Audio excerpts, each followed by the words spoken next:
최근의 6% 급락은 표면적으로는 뉴스가 설명해주는 몇 가지 단어, 미중 완화, 연준의 인하 불확실, 위험자산 선호로 포장됩니다.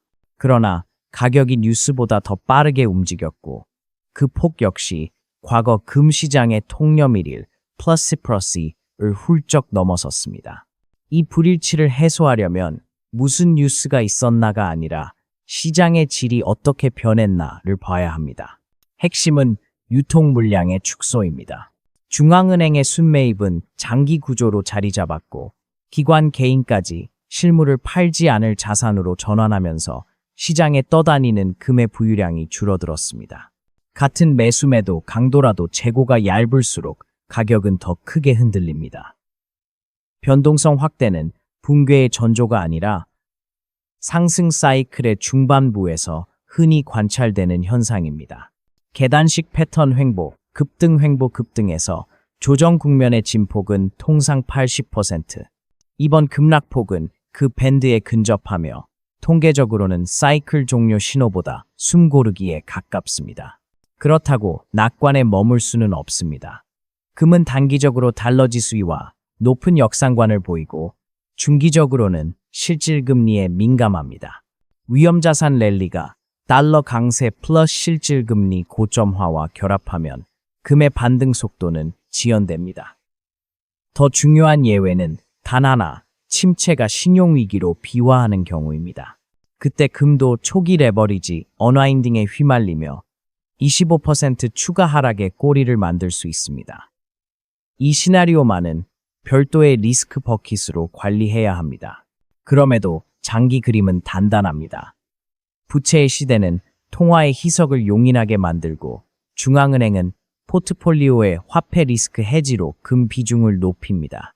흥미로운 점은 절대 톤수는 역사적 고점권인데도 외환 보유액 내 금 비중은 역사평균 40% 대비 여전히 낮다는 사실입니다. 이 불균형은 시간이 지날수록 평균 회귀 압력을 가합니다.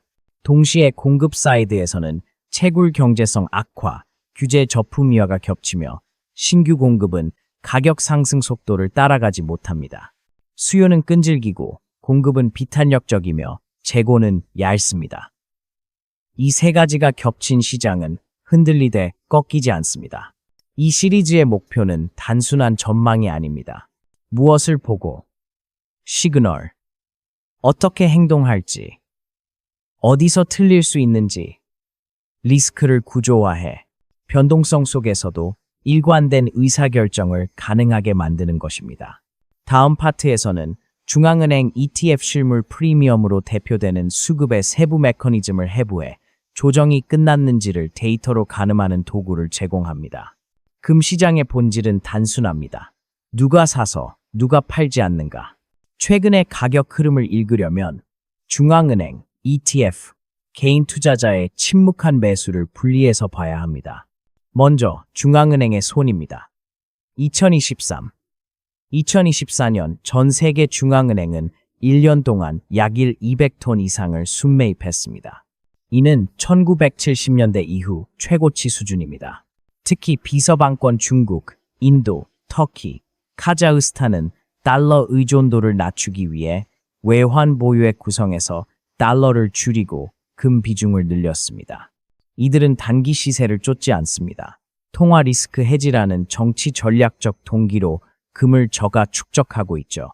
두 번째 축은 ETF Exchange Traded Fund 흐름입니다. ETF의 순유입과 순유출은 단기 심리를 반영합니다. 2020년 코로나 이후 금 ETF의 보유량은 900톤 이상에서 100톤대로 줄었지만 흥미로운 건 가격은 여전히 상승했다는 점입니다. 즉, ETF 매도보다 실물 보유층의 매수 압력이 더 컸다는 뜻입니다.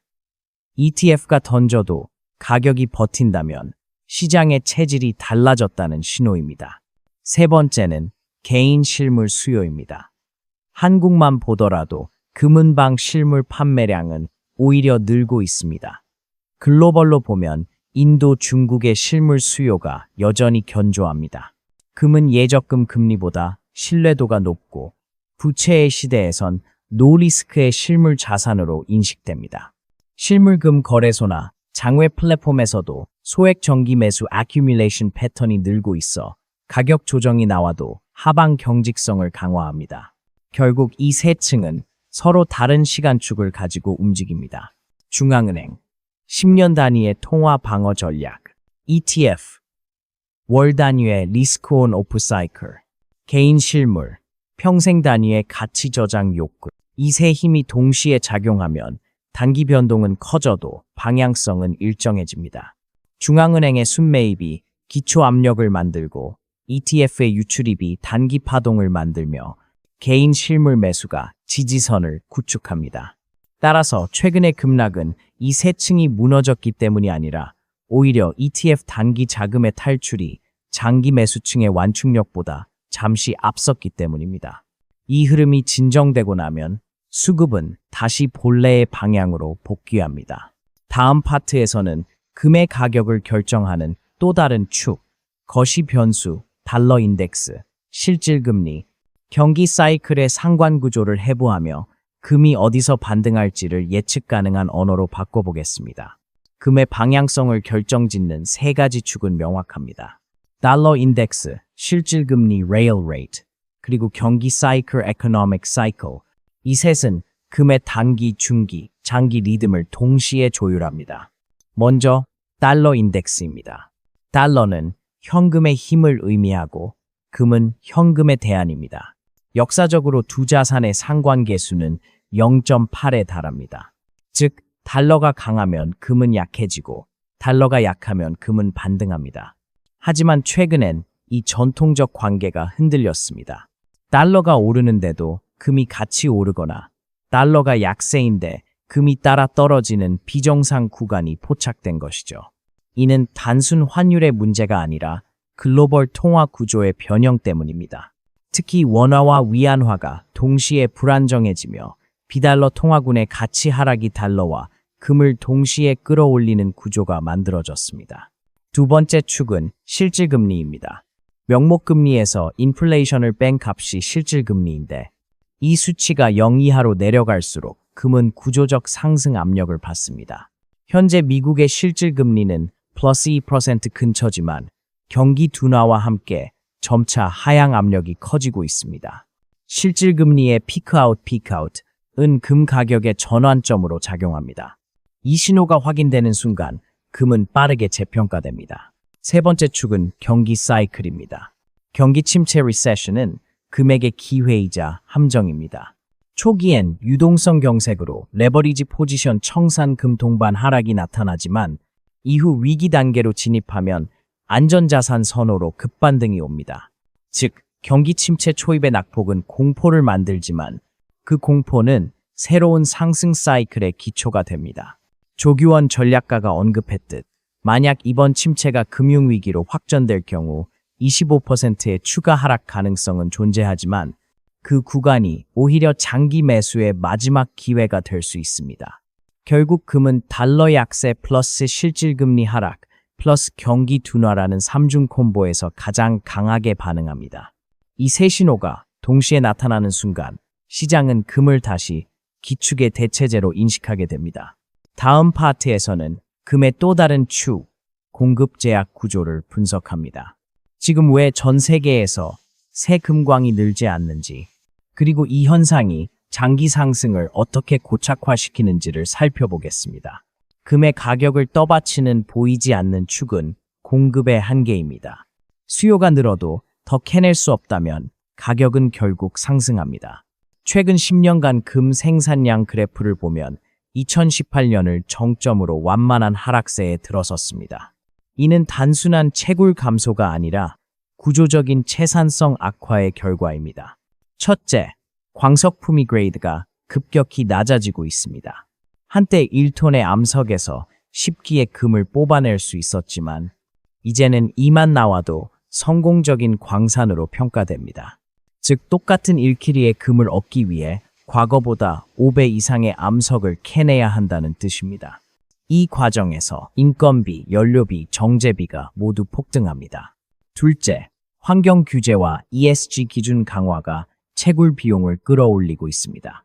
남미 아프리카 지역에서는 수은 사용, 토양오염, 생태 훼손 이슈로 신규 인허가가 까다로워졌습니다.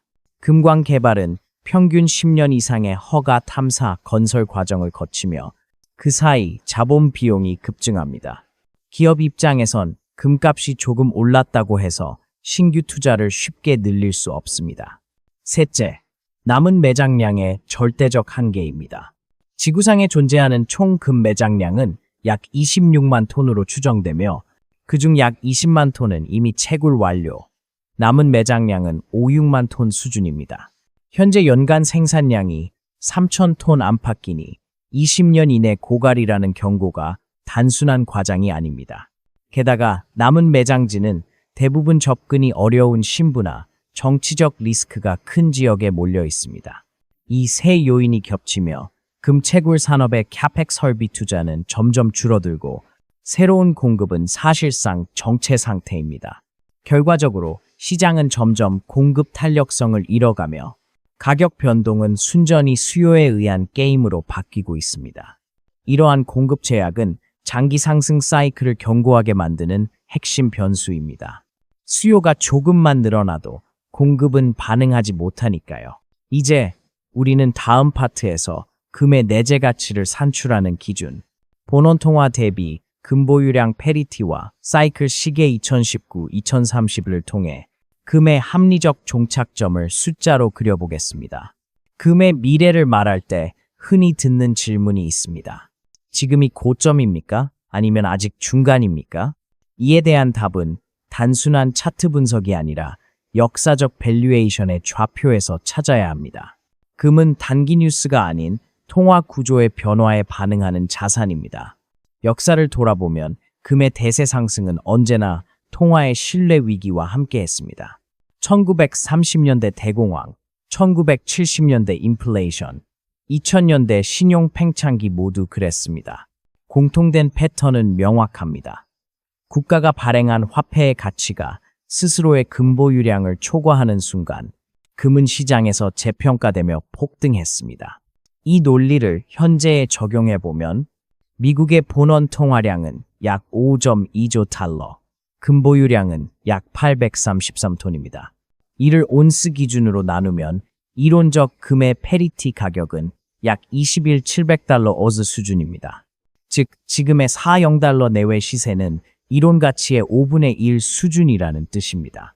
역사적으로 금은 이 페리티를 도달하는 것이 아니라 돌파했습니다.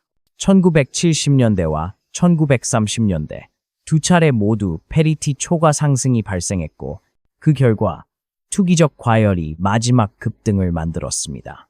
따라서 금의 20병 돌파는 종착점이 아니라 과정입니다.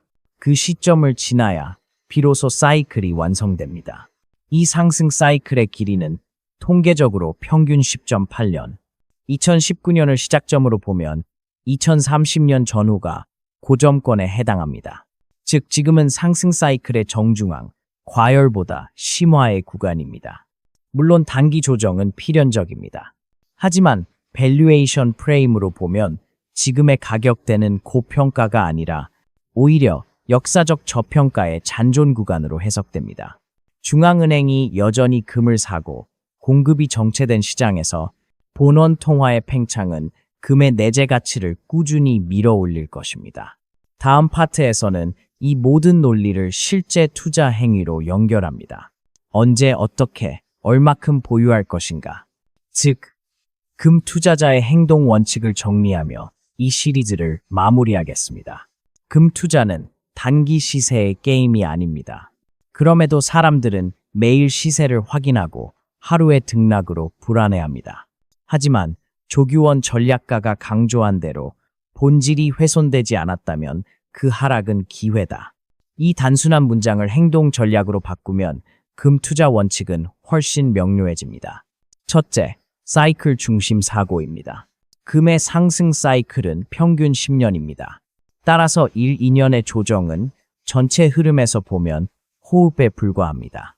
금리를 내리고 부채가 늘고 화폐 신뢰가 흔들리는 세상에서 금의 구조적 상승 논리는 여전히 살아 있습니다. 따라서 단기 급락은 중장기 누적 매수의 기회 구간으로 봐야 합니다. 둘째, 분할 매수와 리밸런싱입니다. 금은 변동성이 크기 때문에 정해진 비율로 나눠 사는 것이 리스크를 줄이는 유일한 방법입니다. 예컨대 총 투자액의 20%를 목표로 한다면 5단계로 나눠 매수하고 10-15% 상승 시 비중을 조정하는 식입니다. ETF 실물, 금통장 등 수단은 달라도 원칙은 같습니다. 급등기에 흥분하지 말고 급락기에 한 발 내딛는 것. 셋째, 달러 인덱스와 실질 금리를 모니터링하라. 금리 피크아웃, 달러 약세 전환이 동시에 관측될 때는 다음 랠리가 시작될 신호입니다.